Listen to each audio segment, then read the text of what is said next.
raio é isso de gordura no fígado que a gente ouve tanto falar, né? Assim, tem se ouvido cada vez mais, né? Muitos pacientes às vezes chegam no consultório, no meu consultório, eu como psiquiatra, recebo às vezes o paciente, eu fui num gastro, eu fiz exame e descobri que estou com gordura no fígado, né? A chamada esteatose hepática, né? Vem com esse nome ali. E aí eu queria que você começasse explicando para a gente um pouquinho, assim, o que que é realmente, assim, de fato, essa gordura no fígado, como é que se forma, quais são os perigos disso, enfim, explica um pouquinho para a gente como é que isso acontece. Esse é um tema assim que é de extrema importância de falar quando a gente fala de saúde do fígado, né? Hoje a gente sabe que cerca de 30% da população sofre desse problema.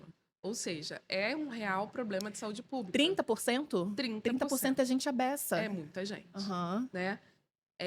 Então a gente realmente precisa falar e esclarecer o que é esse problema, Uhum. né? A gordura no fígado é realmente o acúmulo de gordura no fígado. Uhum. Esteatose hepática é o nome científico para esse acúmulo de gordura no fígado, né? E hoje tem outras denominações, porque a gente já consegue até tratar isso de forma mais ampla. Então a Uhum. gente fala sobre doença metabólica do fígado. Por Uhum. que doença metabólica no fígado? Porque o acúmulo de gordura no fígado ele é realmente uma reação do fígado a um ambiente metabólico é, descompensado, né? Uhum. Desorganizado do paciente. Então, é por isso que a gente vê que a prevalência é muito grande, porque as doenças metabólicas também têm uma prevalência muito grande. E é Uhum. a manifestação dessa desorganização metabólica no fígado. Então, como é que a gente acumula gordura no fígado? Normalmente, o órgão reagindo a um ambiente descompensado, de um metabolismo de glicose errado, Uhum. de um metabolismo de gordura errado, da pressão também descontrolada, do excesso de peso, que também é uma situação bastante comum no nosso Uhum. meio. Então, todo esse ambiente acaba gerando acúmulo de gordura no fígado, né? É, e por que a gente se preocupa com isso? Porque o acúmulo de gordura no fígado, quando você não olha para ele, cuida dele, você gera um ambiente favorável à inflamação nesse fígado, Uhum. né?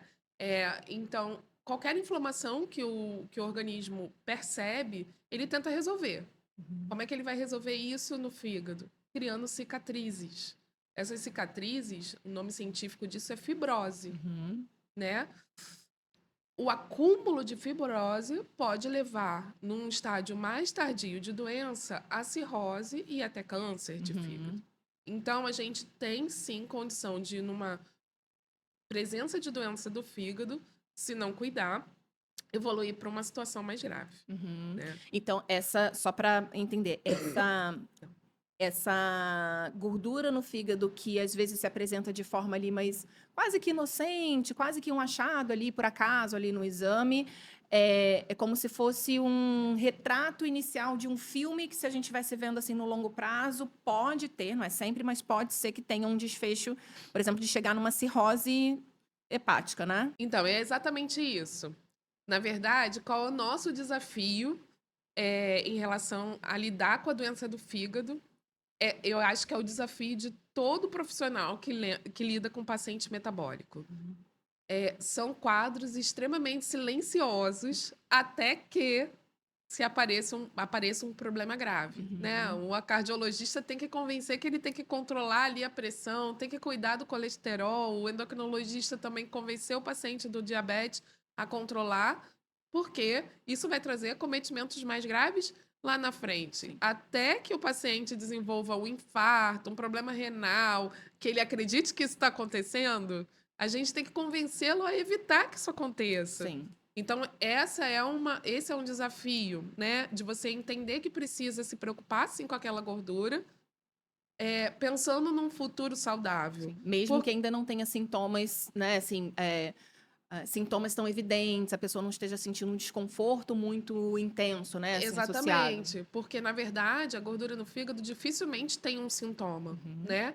Então a pessoa tem que entender que ela está fazendo uma prevenção para evitar uma complicação mais grave e que normalmente leva tempo. Quando a gente fala que a gordura pode gerar um ambiente inflamatório, é, que a gente chama de hepatite gordurosa, Uhum. as pessoas tendem a achar que hepatite é aquele quadro que a pessoa fica amarela, de cama, comendo suspiro, né? Uhum.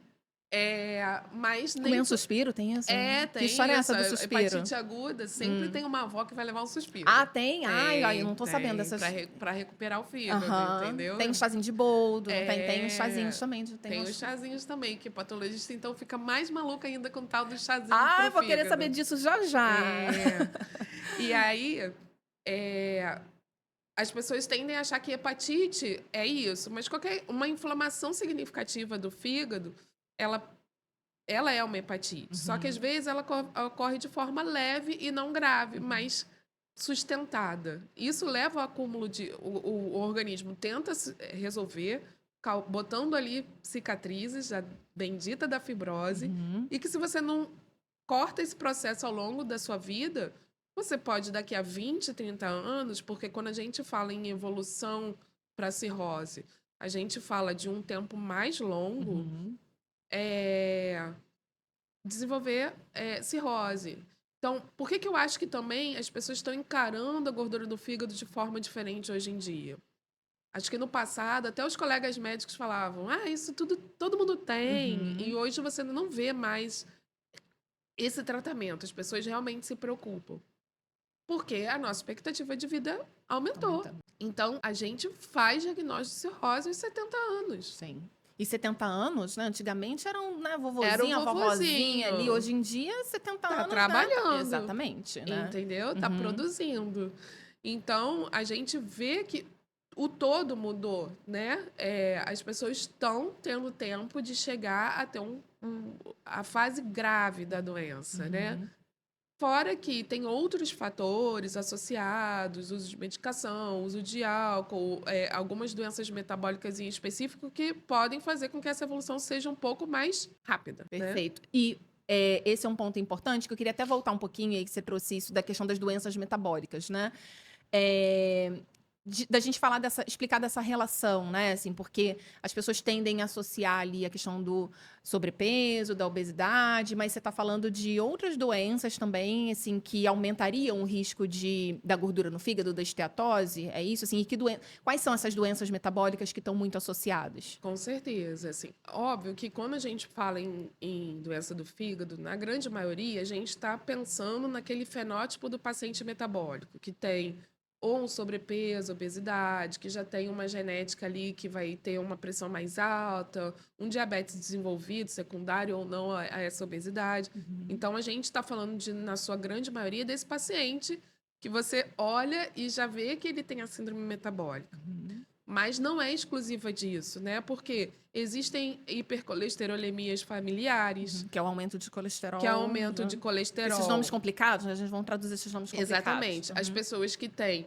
a despeito de hábitos saudáveis, exercício fixo, o colesterol é alto por condição genética. Uhum. Existem os pacientes também que a diabetes também carrega não só uma questão comportamental, mas genético. Então, a gente vê e muito do comportamento do ser humano, né? Uhum. Porque a gente tem pacientes que têm uma genética que tendem a ter um metabolismo mais acelerado, que não tem tendência a ganhar peso, e que, por isso, também tem hábitos de vida muito ruins. Então, você, às vezes, senta um paciente ali sarado na sua frente, Uhum. você nunca vai achar que aquele paciente está ali por conta de gordura no fígado. Uhum. Mas você olha um exame de sangue, né? Tem colesterol alto, a glicose no limite. Então, não é uma doença exclusiva do obeso e do sobrepeso ali. Não é. Ou seja, as pessoas magras também podem ter gordura no fígado. Aquele assim, quem vê cara não vê fígado, né? Quem vê E- shape não vê fígado. exatamente. Mesmo as pessoas que não tem facilidade de ganhar peso, não Não preciso vou me ter preocupar. isso. Não, não é verdade. E a gente também hoje já sabe que tem algumas características genéticas que favorecem também. Já tem alguns genes isolados que você pode fazer para entender o porquê que aquela pessoa que talvez não seja. É um desafio tratar essas pessoas, porque quando você tem um obeso, que tá com a glicose descompensada, você vai fazer o quê? Olha, você precisa perder peso, você precisa Tratar a emagrecer. obesidade, tratar a glicemia, né? E a pessoa que não tem sobrepeso? Então, é Uhum. mais difícil ainda convencer essa pessoa que a gente precisa cuidar. Sim. Mas, assim, a base do tratamento da gordura no fígado, e isso é muito importante a gente falar, vai ser sempre dieta e atividade física. É Uhum. mudança de hábito. É Uhum. assumir hábitos de vida saudáveis. Sim. Óbvio que vai ter outras nuances para serem modeladas. Mas não existe um remédio que tire gordura do fígado. O fígado Uhum. vai emagrecer quando a gente emagrecer ou quando a gente consertar essas questões metabólicas que estão em volta. Perfeito. Então, uma pessoa que está com a glicose descompensada, a gente vai ter que ajustar. A pressão alta, a gente vai ter que ajustar. Isso sim a gente medica. Uhum. Mas o remedinho que vai lá e tira a gordura do fígado, isso não existe. Que vai lá derreter aquela gordura que tá lá no Não meio, vai. não vai. Eu Uhum. brinco que é uma gordura localizada que é dificílima de perder, como qualquer Uhum. outra gordura localizada, mas a Uhum. gente tem que insistir, Sim. né? E quanto mais se estuda sobre isso, porque é um assunto de extremo interesse científico também hoje em dia, porque 30% da população, né, é muita Sim. gente. Mas se entende que o que muda a história natural realmente é a mudança de hábito, mas eles estão focando muito em descobrir um remédio que talvez freie a formação dessas cicatrizes. Uhum. Entendeu? Porque se a Dessa gente. dessa Dessa fibrose, né? fibrose. Uhum. Porque se a gente for frear a formação da fibrose, a gente vai impedir a formação da cirrose e com isso também diminuir a chance de câncer associado.